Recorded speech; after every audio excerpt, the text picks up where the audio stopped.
ঢ্যাঁড়সের তো আপনারা বিভিন্ন রকম রান্না খেয়েছেন, একবার এইরকমও রান্না করে দেখতে পারেন আপনারা। আর সত্যি বলতে এই রান্নার টেস্টটা কিন্তু অসাধারণ হয়। চলুন এবার রান্নাটা শুরু করা যাক। প্রথমে আমরা ঢ্যাঁড়সটাকে ভালোভাবে ধুয়ে নিয়েছি, তারপর ঢ্যাঁড়সগুলো কেটে তাতে নুন, হলুদ এবং লঙ্কা গুঁড়ো ভালোভাবে মাখিয়ে নিলাম। মাখানো হয়ে গেলে তাতে লেবুর রস মিশিয়ে নেব। তো একইভাবে আবার ঢ্যাঁড়সগুলোকে মাখিয়ে নিব ভালোভাবে।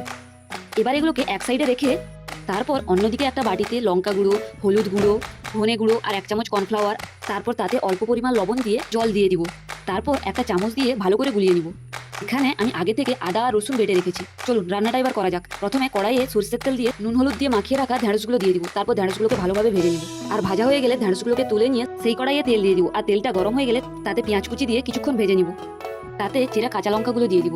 আর বেটে রাখা আদা বাটা আর রসুন বাটাও সঙ্গে দিয়ে দিব। তারপর ভালো করে ভেজে নিয়ে এ থেকে গুলিয়ে রাখা মশলাটাও দিয়ে দিব। তারপর মশলাটাকে ভালোভাবে কষিয়ে নিব এবং কিছুটা পরিমাণ জল দিয়ে দিব।